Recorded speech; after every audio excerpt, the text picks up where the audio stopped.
nhớ rong cho phải này lúc nó đã cá một chia món xì nè một kho lúa thi nè một kho ninh lá bây giờ phải tệ chả mua món chả chỉ đi họ chế khi một mùng no bây giờ thế mà ta chỉ cứ chỉ mong theo nhá tí nó xưa chỉ mong tí lên nữa ta chỉ lỡ chỉ mong nụ thôi chả lỡ cho lỡ thi chay nè chả mùng kho lúa thi đâu lỡ thế cỡ nhỏ chế là cỡ chỉ tao đỡ rồi mùng cỡ tao tao chế lên nó thì lấy cỡ tao gan đỡ mùng ấy nhỏ tin nó cỡ lên nè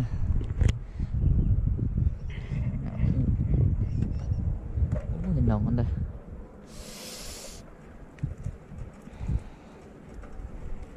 gan đỡ mùng ấy nhỏ tên nó cỡ chế cuốn gà lư này nhỏ chế cỡ trên gà lư kia đi ô nào hiện là sự số cho bù nó to say lẹ nè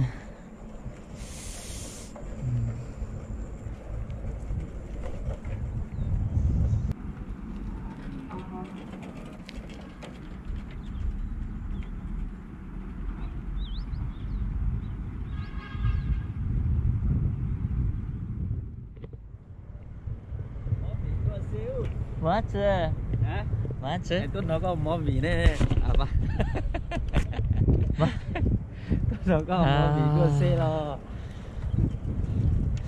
là nhau gì chơi làm hồi xưa này có chỉ mất tới có chỉ mất tới tổ kế có xe tụi nó lỗi luôn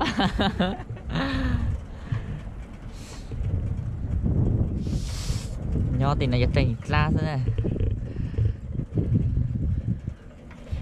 là gì nó lỗi mình còn thủ tiêu nó sắp mình gì vậy cái lúc nào thao lấy món nè để có lúc đó nè trong khu nè trong khu ồ ra tiền chơi có cái khu ta là ồ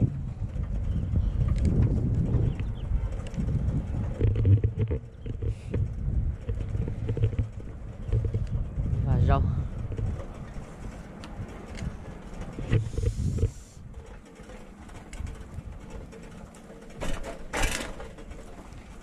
con nhiều lát chứ nè con nhiều lát chứ ở xuống chứ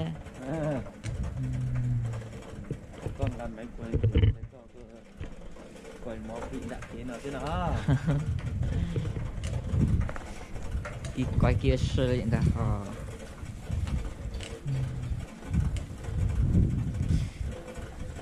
mua món này nó chỉ thì là nho này lại một sơ nó là trong lịch cử nữa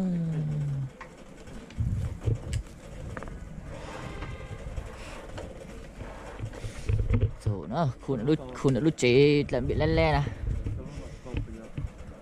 bố nhất chế nè nha rồi nó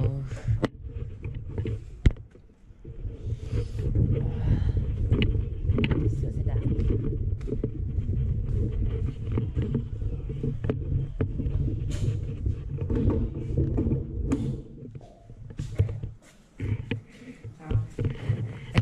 anh sửa cho em cái đầu nó bị nó cứ hay lỏng lỏng sao ấy.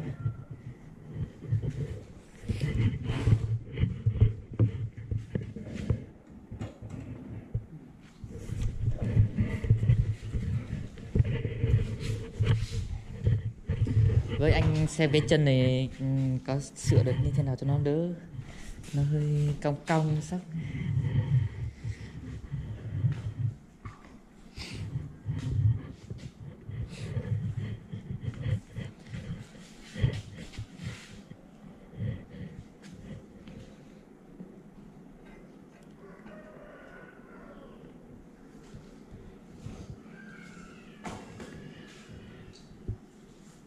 đấy rồi làm được gì mà xí xí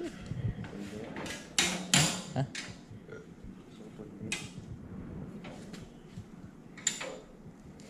cái cổ này có lâu không anh nhỉ? Những cái này bạn sẽ lâu được không? Sợ nó lâu thì khó mạnh. Không thì em lúc này em quay lại lấy. Sợ lâu. Em đi lúc này em quay lại lấy. Có gì anh xem cho em cái chân đây nhé.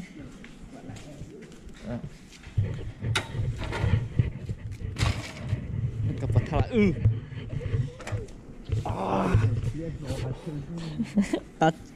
là tắt chen rồi.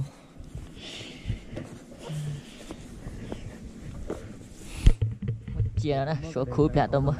Hả? Tôi mua cả đèn đỡ hồi tới thế đâu. Tôi mua à?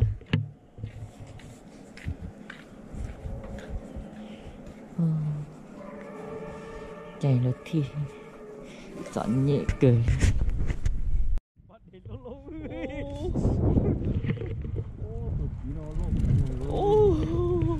Ra tiền chơi chống tổ. Cái dễ chiến thân hát chị. Còn nào sẽ chịu hỏi á. Phanh chỉ bẹt luôn mua nít là. À, vậy nó thì tụt tôi lấy nó thì tụt tới à. Bơm không khí à. Nó đập thì một xanh chỉ phiếu. Chả dễ tuột kia.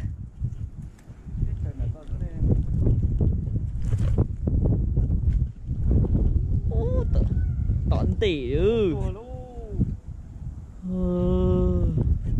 Bữa là buổi ta tay của lại chân cha sao. Họ mê sợ. Giờ mò thế nào. Cả tóc trông cười nữa.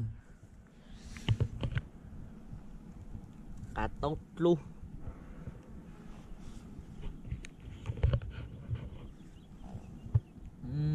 Trông tệ tệ này.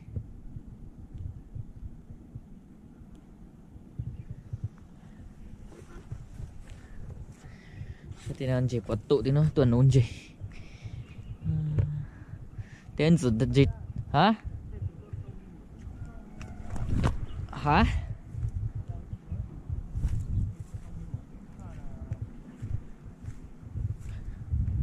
Mình nhớ chống cờ đây.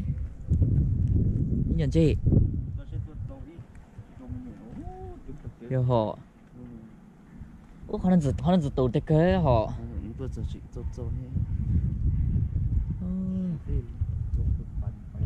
Ủa phải nó nụ rong nụ téo.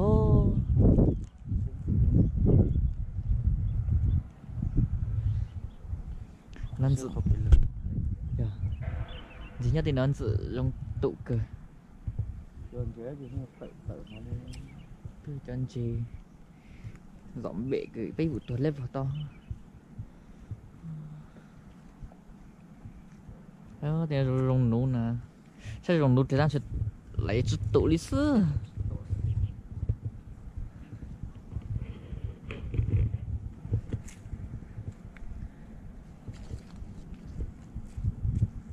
Nên lẽ số họ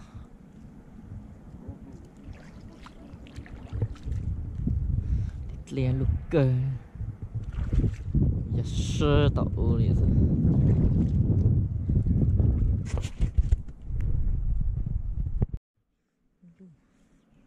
Rau rong lý rong nữa. Đó góc cô góc tè Đó bé xịt bé lịch đi chứ. cho nên cho cứ góc to sen đã. Bé xịt bé đi nữa.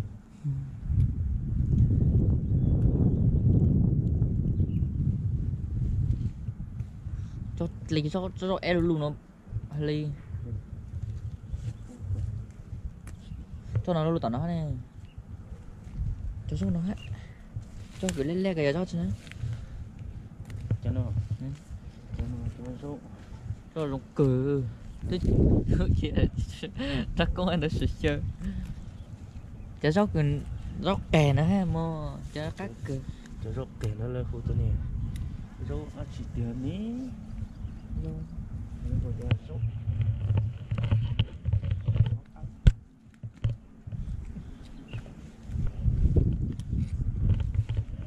cái lúa vàng thì nó đầy thịt mà thì đó rất Angelina ở rất Angelina cho rồi em nó trong cười lên nè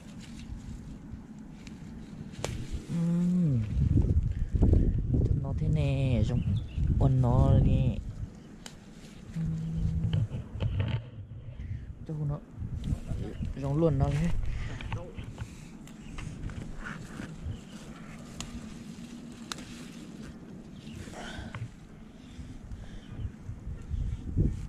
thế cho con nó tè đi chả út cho con nó tè luôn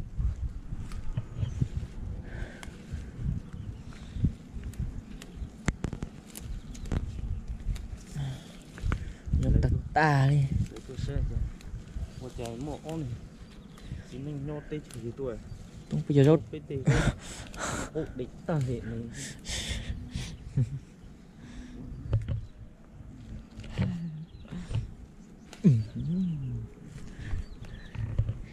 bây giờ giọt từ bỏ rau giả thảo lịch từ luyện đà nè rau xuống trực can cho để cho các ta ngon đà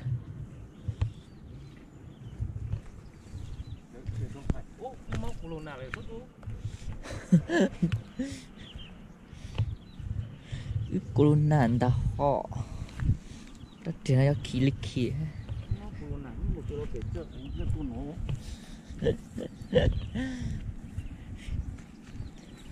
cho nên bây giờ hay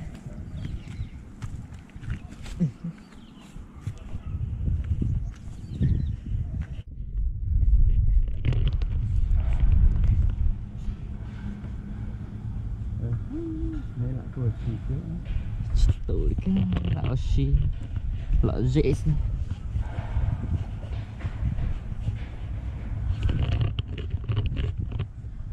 cứ khi hỏi u cho tao cho các một số mua của nó sẽ đại thằng lo tiêu họ lo đấy ui nhìn lên tụi level thì tụi lấy ui nó khó con là tụi level đấy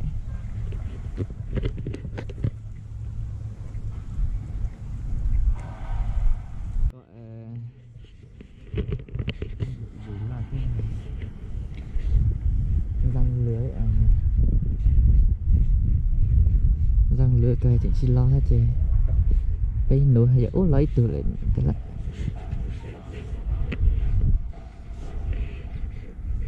wow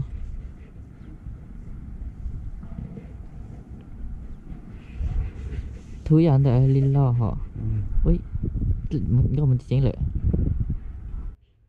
nào lúc sau lại xuống lại ra nó ta con nó mò nó tên nó ngắn đen ra mỏ tôi nó ta cho khởi lại quay luôn nó sợ anh thằng hai liền chúa thế nào lớn ta nhớ chân đó thái lọ này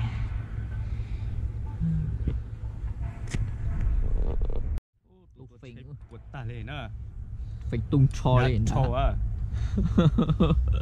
tung kìa mình rồi tê bị tùng tùng bị thịt thôi đó rồi phải tung cho lên nè cởi ra một khuôn đó lối ý đấy ạ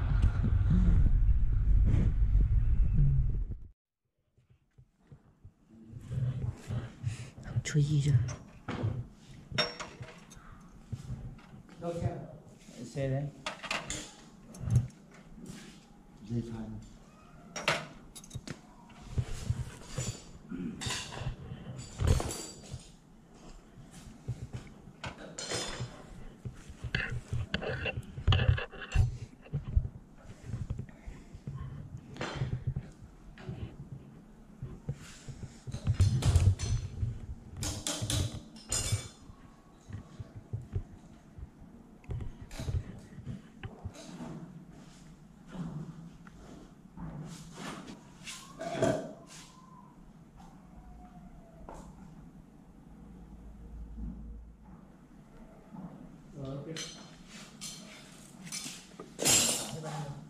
chứ mình cái này 15 12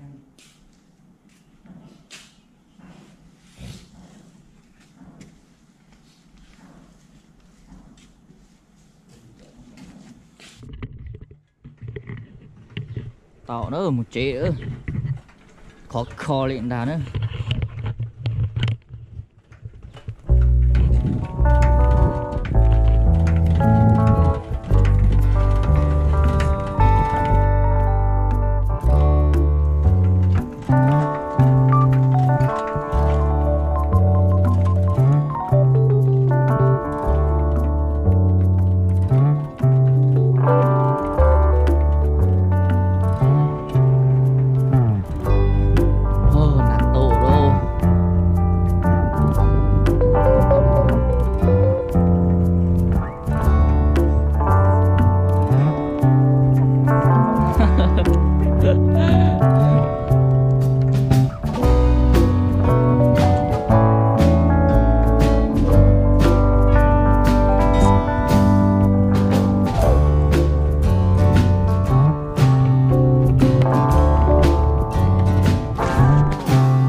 chết che khó lúc ta hồn nó ta một khó khó lị